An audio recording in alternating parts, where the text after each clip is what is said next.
Hey guys, my name's Katrina. I'm starting this mainly for myself. If I get any subscribers and anybody watches this and it really helps them, then I'm glad. Um, I was born in Barstow, California. I was raised in Georgia, though, hence the accent.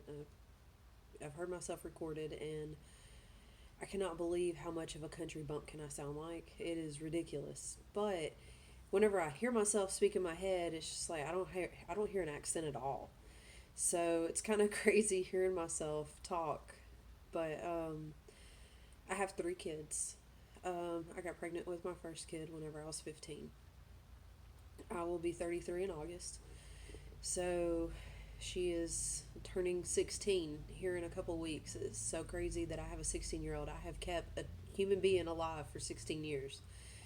So that is just like every year that she gets a little bit older and she is still alive and functioning and turning into the person she's supposed to be. It is just so crazy because it's like I couldn't even before this keep an animal alive for more than like a couple years. So it's been crazy. Um, I got pregnant with my second child when I was 17 and had him whenever I was 17. Um, the relationship I was in with their dad wasn't a good one. I'll kind of briefly touch over my life.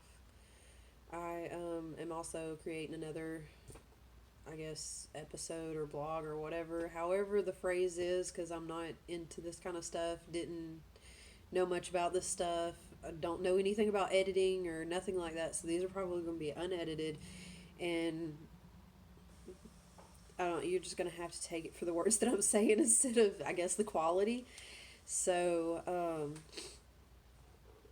I'll have another one about my life, though, and my life story, because I feel like it's a really good story, and it's something that I'm still going through, so I'm speaking from going through it instead of I've been through it, which I see a lot of people do. They're not documenting when they're going through it. They're not documenting how they're, what do you do when you can't find the answer to stuff? Um, but I'll talk about that later. Um, Over the last few years, I used to, especially in school, I felt like I had a good bit of friends, that I was likable. Um, Over the years, it's dwindled to none. Like literally, my mom is my friend, um, and whoever I may be dating at the time. It's seems like with each relationship, more friends just kind of fade away, and I also see that like more of this persona of myself fades away as well. Um, with me, with the last child, um, I got pregnant with her. I think I was 29, or I had her whenever I was 29. She'll be 3 in a couple months, and then after that I'll be turning 33. So she I didn't realize how much I had missed with the first two. I was too busy trying to make sure that the house was clean, that dinner was on the table when it was supposed to, that none of the kids were going to be witness to me getting beat up for not doing what I was supposed to as a wife. um I was just I didn't ever take the time to get to know them till after they were older, which is so crazy. And I wish I hadn't have done that. I wish I would have been able to see back then, but we can't. You can't live in the past. You just got to keep going. And I'm grateful for the relationship I have with them now. They look at me as their mother. They're not looking to my mom as their mother anymore, which was I had this idea that I had to work really, really hard and gain all these like worldly things. Like, we need a nice enough house, we need a nice car to drive around in. That way, I will be seen as this great mother, and I'm this good person. And it's really not like that at all. And I've noticed with the more stuff I've accumulated over my life, the more cluttered I've become. Not just like around my house, but physically, emotionally, mentally, like everything has become so cluttered.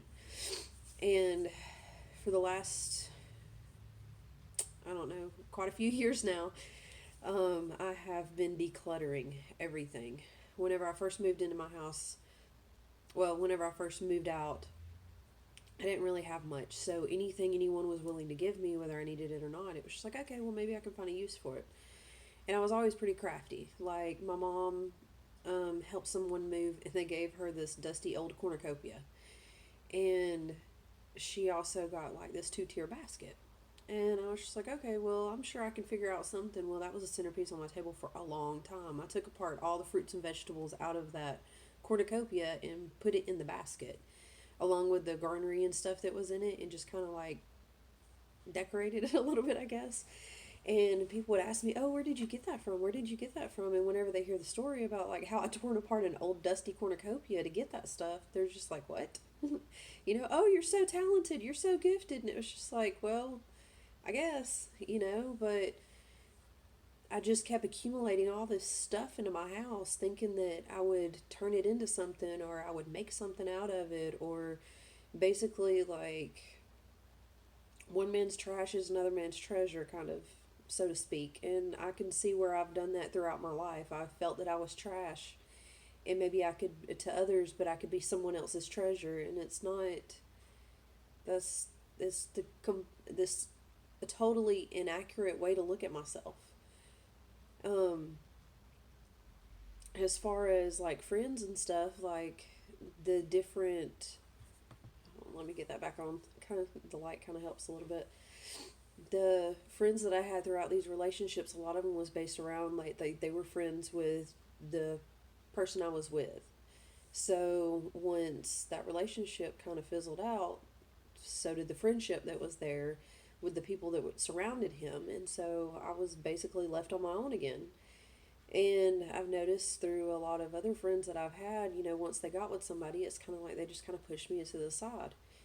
And it was just like, okay, well, I'm single and now they're with somebody, so maybe that's why, and I just kept making all these excuses, but it didn't change the hurt that I felt. So being with no friends to like have a girls' night out and like share all these things that are going on with me, like it kind of sucks. But on the other hand, if I would have had those friends around and their beliefs, the way that a lot of them believed, it's not the way I'm believing anymore. It's not the way I'm seeing life anymore. And I mean, maybe there was a reason for it, and I'm coming to the conclusion that, things just happen because they need to.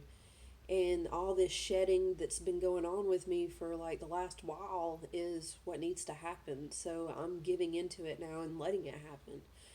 Um, some of the stuff that I am having trouble with though is like I have a human body, of course, and the human body takes a lot of work to keep up. Like, women, you shave, you make sure that you got your eyebrows plucked, you make sure you put on your little bit of makeup, however much. I don't wear that much, but you make sure you got your little bit of makeup on or whatever, you fix your hair. But then you got this whole other aspect to the human body, which is like your mind and your soul. And it's just like that takes a lot of work too. And I have pushed that to the back for so long, it's almost like I have this huge gaping sore and I've covered it with a bandage and I keep putting tape on it. And the minute that you see some, like, I guess blood or pus come up, I just wrap more tape on it. It's just like, okay, see, it's good, it's good, it's good. And now I'm in the process of peeling off all that tape and trying to take off that bandage off of that gaping sore that has not been tended to. So that's kind of where I'm at right now in my life. Whenever I turn 25, my dad is in prison. Um, he got put in prison for stuff that he had done to me whenever I was younger, and that'll be in another video. But whenever he contacted me, like, I thought my life was perfect. Like, oh, I just bought a house, I'm about to get married, I'm engaged, the guy I'm with pretty successful, he wasn't rich or anything, but I mean, we were both evolving. Um, Nice cars, good jobs, like pretty nice paying jobs. Wouldn't have to worry. And it was everything that I thought I would need to be happy, but I could never find happiness. I would walk around the store and see other people, and it's just like, they look so happy. And it's just like, what's the difference between them and me? What's the change? I couldn't get it. It was just like I would look at their clothes. Well, my clothes, they kind of match theirs, you know. They're not from a thrift store or anything, you know. So my hair's done, your hair's done. I got my nails done. You know, you hadn't had yours done in 2 weeks, but you look so much happier than I do right now, you know. Now I don't even get my nails done. I've figured out that my nails are not my happiness. So, part of my shedding. But, you know, it was just, I couldn't figure it out to save my life. And whenever I hit 25, my dad contacted me, and it was just like, holy crap, like my whole world fell apart. I went into like a very, very deep state of depression. I've always like prided myself in being my children's mother, you know, being a good mother. And it just like I plummeted. And I didn't know why. I didn't want to go to sleep. I started having all these nightmares that I'd had as a kid come back, like uncontrollable like anger and frustration. Like I just didn't want to deal with it. It was just like this is not what I wanted in my life. The guy I was engaged to left during that time. I talked to him later in life, you know, and he was like, "Oh, we just fell out of love," and it was just like, "No, we didn't fall out of love. Like when you needed me, I was there for you, but when I needed you, like really, really needed somebody, you left."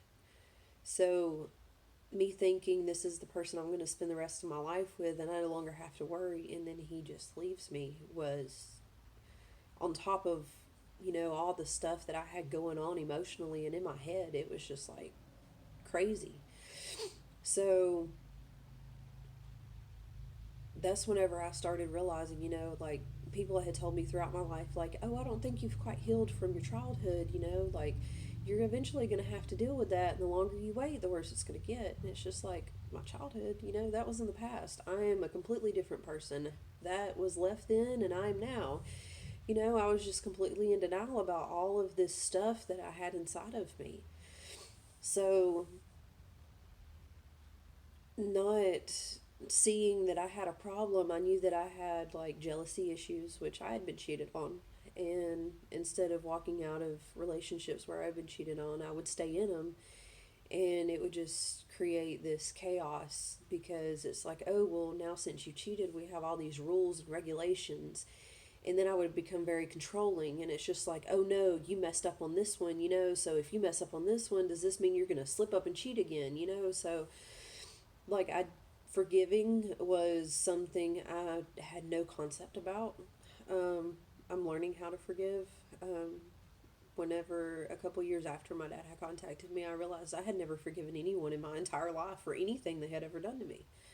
Um, that was something that was just like, whoa, you know, I've read the Bible. The Bible says forgive, and I've asked, you know, what is the steps to forgiveness? What does forgiveness look like? And it was just like, oh, well, whenever you think about it and it no longer hurts, then you've truly forgiven them. And it's just like, okay, well, I can think about this and it doesn't hurt anymore. What do you mean I haven't forgiven them? But I hadn't, you know, and this, you know, especially whenever you're in situations like that, you have this little voice nagging in your head, like, oh, what's next? What's next? Or they didn't answer the phone at this time, so, and they knew you were going to call, so what exactly are they doing? Or you called 3 minutes early, you know, because you were supposed to go on break at a certain time, and you got out of work just 3 minutes early, so you could see, you know, that like that 3 minutes is really going to matter if they're cheating or not.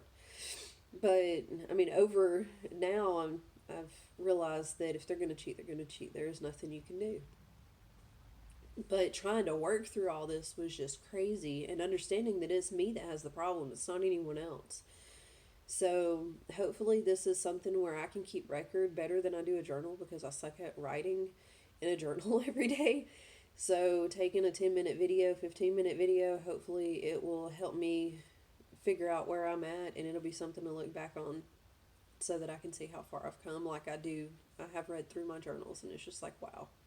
Like I am thankful that I am not stuck in that mindset anymore, that I am trapped in that mindset.